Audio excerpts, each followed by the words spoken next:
Welcome to the Ducks Unlimited podcast, the only podcast about all things waterfowl. From hunting insights to science-based discussions about ducks, geese, and issues affecting waterfowl and wetlands conservation in North America, we bring the resource to you. The DU Podcast with your host, Dr. Mike Brazier. Today, we are bringing you our first update on habitat conditions for the 2021 breeding season, and I am very excited to report that we have on the line our favorite guest to help us cover this topic, Dr. Scott Stevens with Ducks Unlimited Canada. Welcome to the podcast, Scott. Thanks, Mike. Good to be here. Okay. How'd you like that intro, Scott? That was perfect. You know, I've been asking for that as my walk-up music for the podcast for a while, so I'm glad you guys finally delivered. Yeah, we've spent some time and figured it was worth doing this year. Frequent listeners will be very familiar with you, and yeah, we talked about that offline, and so we finally made it happen, and very deserving. So and yeah, so thanks for joining us here. For those that may not have heard you in the past and have been introduced to you, you are with Ducks Unlimited Canada, if I remember this correctly, Director of Regional Operations for the Prairies and Boreal. Is my memory on the mark there? It is. You got it right. All right. Well, like I said, we are going to be talking about breeding habitat conditions as we are seeing them unfold right now. This is sort of the early part of May. It's like May, I forget, I lose track of the days. What is it, May 11th, May 12th, something May like 11th. That? May 11th. Yep. And yeah, so I guess a quick update on some of the survey business that I think most people have probably seen by now. There will not be a breeding population survey this year. The waterfowl breeding population and habitat survey has been canceled for a second straight year.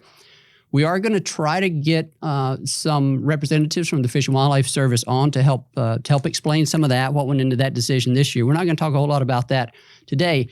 But what all of that means is that once again, we will be trying to bring a little bit of extra information to our listeners to keep them updated on the way things are unfolding. And unfortunately, this year, at least so far, we are not going to be painting a rosy picture.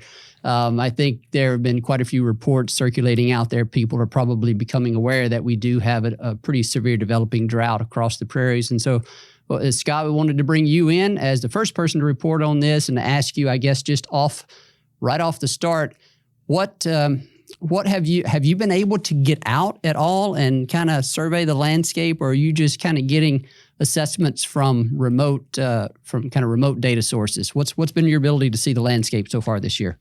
Yeah, I was able to get out. I had decided after being locked away for the better part of a year, it was time to get out once spring sprung up here. And so a couple weeks ago, I got out, just jumped in my truck, took a drive to Minnedosa, Manitoba, which is kind of a landscape that we do a lot of conservation work in, a lot of historic research in. It's a famous area for canvasback breeding. And so, yeah, took a trip there. And yes, as you described, the operative word was dry. I saw some information recently from Dr. Mike Anderson, who's been working in that landscape for, I think he said close to 50 years now. Yep.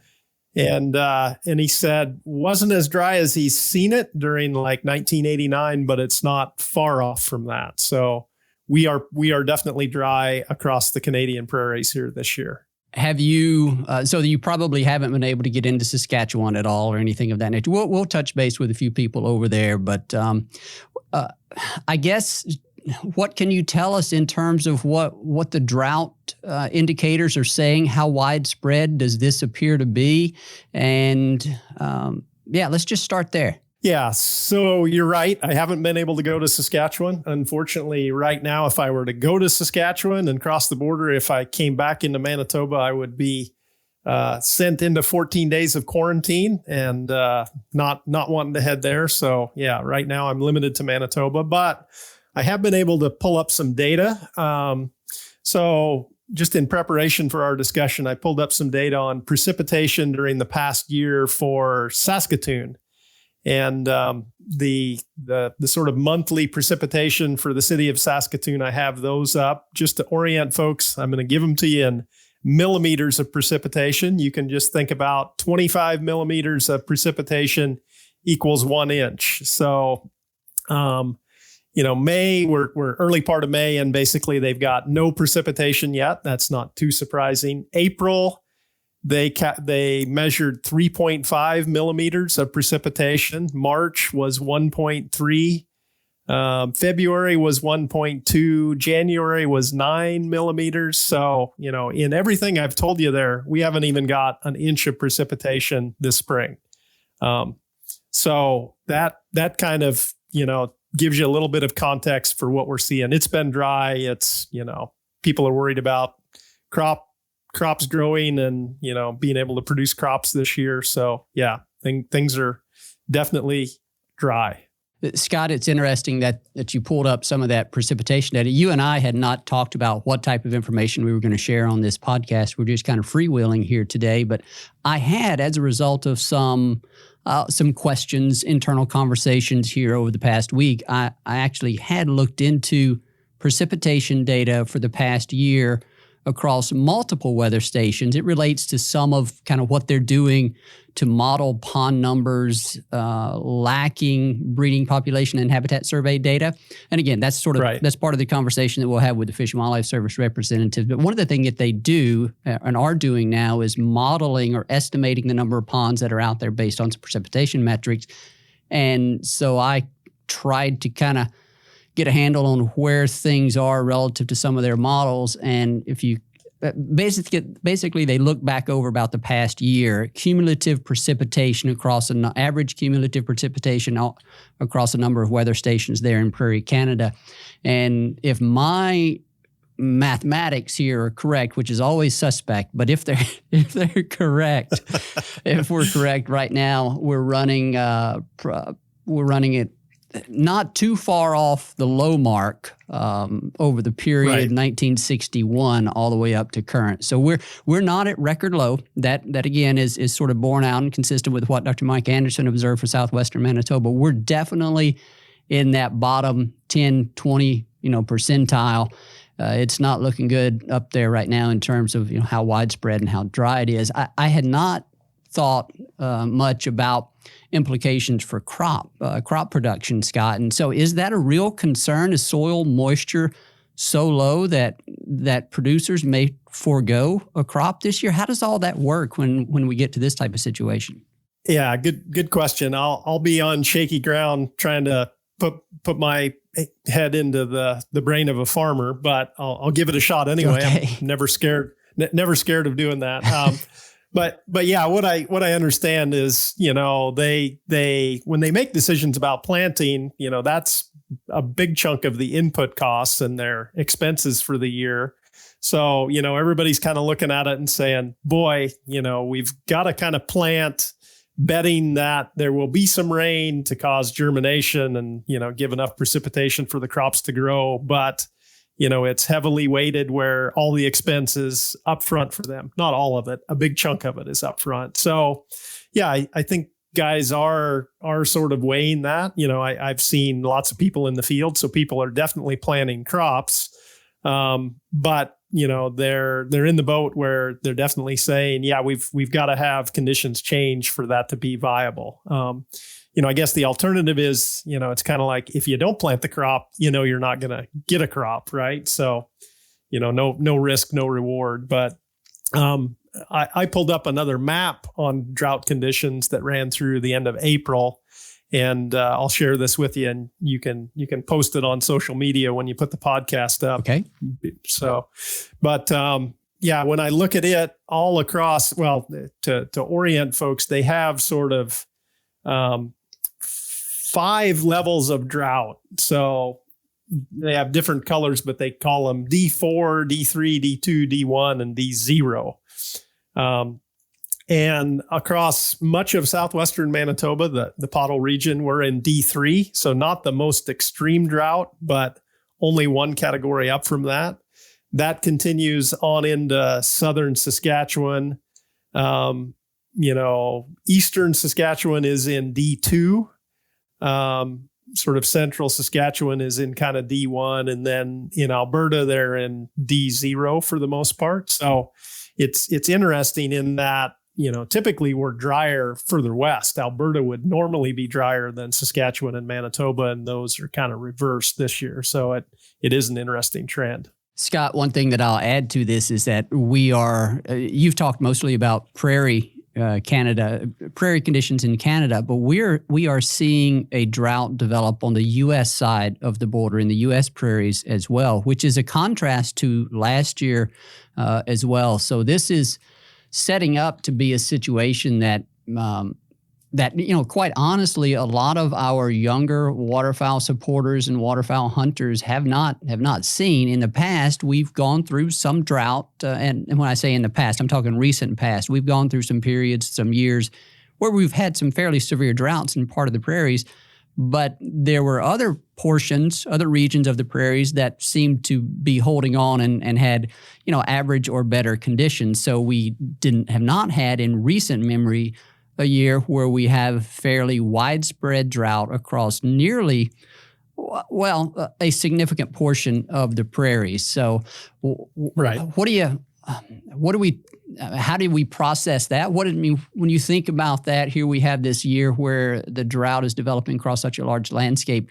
What do you tell hunters? What do you tell our supporters with regard to that? Yeah, maybe where I'll start is, as folks trained in science, we always go back to data. And, we have some cool maps that I know you've seen, Mike, that show the water moving, across the prairies. And in many years, it can be both in the U.S. and Canada. And some years it's in one, some years it's in another. And you're right. Not very often do we end up where there's kind of not much water anywhere across the prairies. But that is what we are set up to have this year. We know what happens in years like this is that when it's dry, many of the birds that would normally nest in the prairies, they overfly, and sort of the relief valve is the boreal forest. Now, typically we think about that. There's lots of habitat up there. It's just typically less productive. Just the soils are less productive. So, we're probably able to hatch nests up there. The question is, are the birds able to find enough food to get birds fledged and, in good condition and on the wing? But typically when we see that overflight, we see lower overall production. So, I would say for hunters, you're right. There are many of them we've not seen these kind of conditions. So, duck numbers will be down, there's no question about that. But that doesn't mean that, you can't have stellar hunting opportunities, locally throughout the flyways, depending on the local conditions as birds come south. One of the things that I wanted to mention in regard to that was your reference to the boreal wetlands being a little bit less productive. And so you sort of alluded to it, but to put a finer point on it, when we say less productive wetlands, we think we're primarily talking about lower productivity in terms of the invertebrates that the ducklings need and maybe that the hens need in order to produce a clutch of eggs, but certainly on the duckling side of things, right? That's kind of what we're talking about. They're not as productive in terms of the foods they're providing to the ducklings and enabling them to survive, to fledge. Is that what we're thinking? Yeah, that's exactly it. But really it's, I would say it goes to overall productivity of the system. And that's probably driven by the soil. As we get in some of those northern boreal areas, the soil is pretty thin, and if we think just within the prairies, we see variation in that too. Probably if you go to sort of the southeastern portion of the historic Pottle region in places like Iowa, super rich, dark soils there that were probably highly productive. Much of that was converted to agriculture. So, we only have a few remnants there. But boy, when you have good conditions there, there's an explosion of that productivity, in the plants, in the invertebrates. And when you move to the boreal with thinner soils, you kind of have the opposite of that. We have just lower productivity of the system overall. That pattern of greater productivity and its intersection with wetlands is consistent across the continent. You think about some of the areas that are most productive for waterfowl and wetlands and the foods that are produced out of those wetlands across all regions of the U.S. And you think about those areas that are also highly productive for agriculture, the Mississippi Alluvial Valley, Central Valley of California, very rich soils. So there's definitely some connections there to the soil and their productivity and how that relates to the productivity of the wetlands and all the resources they provide. one of the things that I believe we're going to find ourselves doing, this year gives us a great opportunity for this, is to share more of what we know about how these prairie wetland systems work in terms of the drought cycle. The drought cycle is something that we talk about often within the waterfowl profession, and how it affects wetland productivity, as you've talked about, and then how waterfowl respond to that. And particularly important this year, as I've said, because there are many of our hunters and supporters that have never gone through this. And as we talk about a very severe drought that's developing across a lot of the prairie, some people may naturally kind of worry a bit about waterfowl populations and what it's going to mean. And I think one of our jobs is to try to educate and bring data to the conversation and say, hey, this is the most well-managed group of birds on the planet. We probably know more about this group of birds and organisms than any other that you could point to across the planet. We have a really good understanding of their ecology, of their population dynamics, and tremendous monitoring systems in place, save the last couple of years where we've had to forego the breeding population and habitat survey.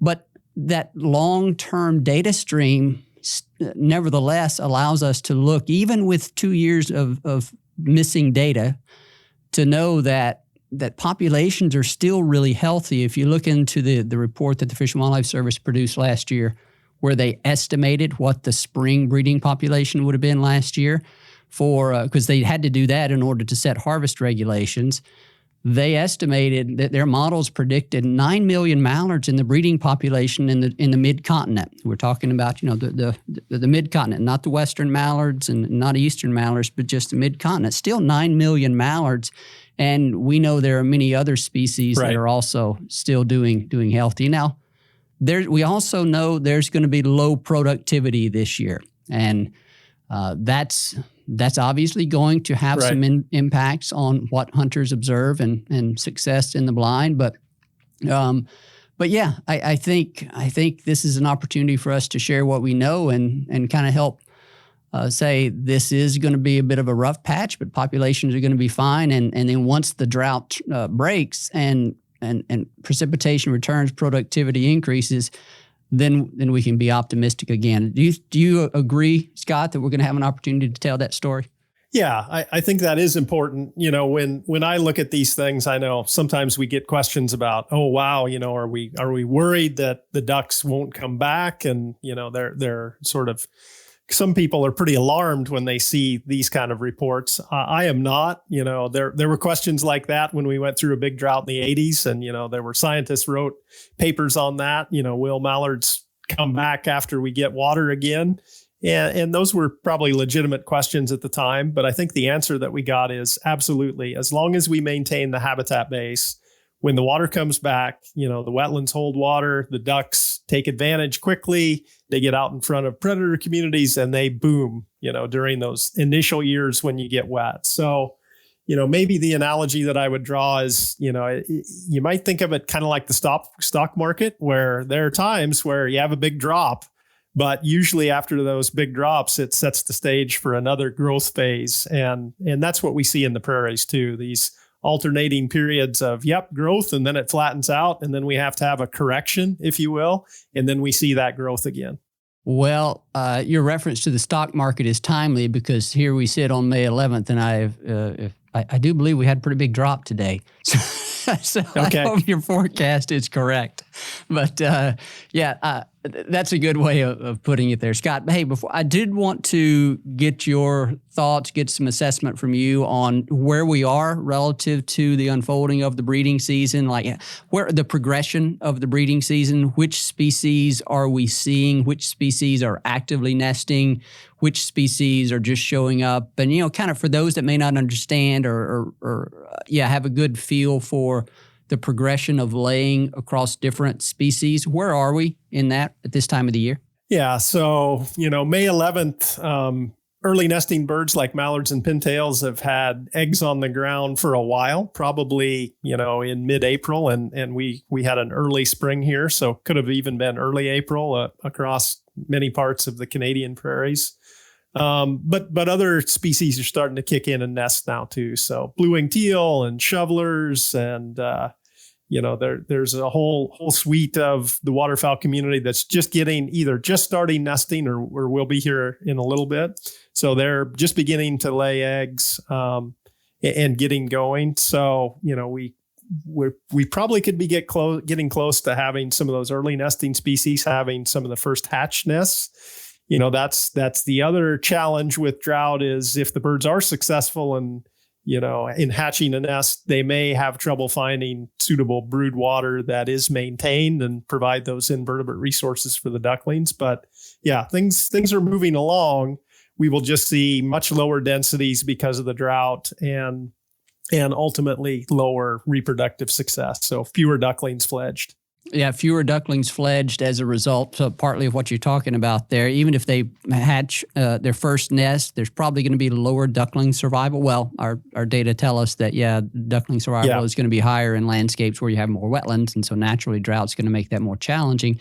But then also there's going to be, unless we get some rain here going forward enough to start filling some of those basins, we're going to see fewer renest attempts, which also is going to cut into some of the productivity potential. So these things are all pointing to a year where we're going to have some pretty low production. If you wanted to find a silver lining to that, probably what it's going to mean is lower hen mortality, because that's one of the things that we see. The greater the nesting intensity, the higher the hen mortality, because naturally the nesting season and nesting activity is one of the periods of greatest risk and mortality for those hens. And so that's something that's been demonstrated a few times. So that's something also to keep in mind. Yeah, that's absolutely correct. So what I think might be top of mind for hunters is, what should they expect in the fall? We talked about smaller populations, fewer birds, but I would also say, it's definitely going to put us in a position where more of the population that you're seeing is going to be adult birds. So that will create challenges. Adult birds do not behave like young birds that it's their first trip down the flyway. They'll be, how would I put it? Ill-behaved. Yeah. There are those days that you say, man, the mallards were just not behaving for us, or whatever species you're chasing. I'm afraid to suggest that there will be a bunch of those days where you go, gosh, couldn't get things right. And it's like, yep, the ducks that you're dealing with have played the game before. Most of them have, and it will be challenging out there. Yep, that's right. So one of the other things, or a couple of things here as we start to close out, Scott, I'll give you a chance to offer any final comments here in just a moment. But I think, let me ask you this. Let me throw it to you for this. You mentioned the boreal forest as sort of the safety net is especially important in a year like this. What are you seeing in terms of precipitation maps, precipitation indices that would give us an idea of the habitat conditions in the boreals? Pretty good. I mean, I know they don't fluctuate very much, but safe to say we're in reasonable shape there? Yeah, I think so. It is a more stable system overall. There is variation, but it's just much less pronounced variation than we see in the prairies. So yeah, there will be resources for birds to take advantage of up there. So, some will nest and successfully raise young. It will just not be like if we have the prairies wet and in full production. So that's the challenge that we have. Final comment I make here before handing it off to you for final comment, Scott, and I'm sure I will mention this half a dozen or more times over the course of the summer, summer and then into the fall, is that as we think about drought and as people hear us talk about drought, I'll constantly remind us all that the hunting regulations in the U.S., and I guess for Canada too, because Canada's on a 3-year rotation, set the regulations for 3 years on a running basis, I believe. The hunting regulations in the States for the 21-22 hunting season are already set. I'm not going to even attempt to run down through them, but it's liberal packages, I think, are the general rule. Well, pretty similar to, if not exactly similar to what we saw last year. We can talk about that on a subsequent episode, but just want to remind and reassure folks that the drought that we're talking about right now is not going to influence harvest regulations for the 21-22 hunting season. Those were set based on observations and projections from last year. Right, Scott? Yeah, that's correct. Well, any final comments from you, Scott? I know this will not be the last time we talk with you. We'll check in with you periodically, and there's only so many ways and times that we can describe how dry it is, but anything that you wanted to leave our listeners with? Yeah, I guess I would just say, that really the focus that we have when we think about maintaining healthy populations is on that habitat base. And, so work that we're doing this year, in protecting wetlands and restoring uplands and those kind of things, we may not see the fruits of that labor this year just because the water's not there. But, when the water does come back, like we know it will, that's when the habitat work that we stay focused on will bear fruit. And we know that's really the critical thing to maintain the populations in the long term. So, I'd tell people to hang in there. There will be some lean years, but, before you know it, we'll get that wet period back and, we can have those spectacular populations again. That's right. And if anybody been paying attention over the past 5 or 10 years, everybody's been saying, we will have these years sometime that we're going to have a year or two where we have some extreme drought. And it looks like we may be staring at one of those. So yeah, not necessarily unexpected in the grand scheme of things. A little bit of pain comes with it, but let's look forward to brighter days ahead. Scott, thank you for joining us here on the podcast, and look forward to catching up with you again in the future. And what I'll say to our listeners, if you have any questions about this particular topic as it relates to this drought, how does DU respond to that? How does what does it mean big picture, or even if you have any questions about this topic, send those in to us, and we'd be happy to take those. So Scott, thanks for joining us here. Yeah, happy to be a part of it, Mike. A special thanks to our guest on today's episode, Dr. Scott Stevens. We always appreciate his insight on breeding habitat conditions up in the prairies. As always, we thank our producer, Clay Baird, for the great work he does on every aspect of this podcast. And to you, the listener, we thank you for your time and spending it with us. We thank you for your questions and interactions, and we thank you for your support, passion, and commitment to wetlands and waterfowl conservation.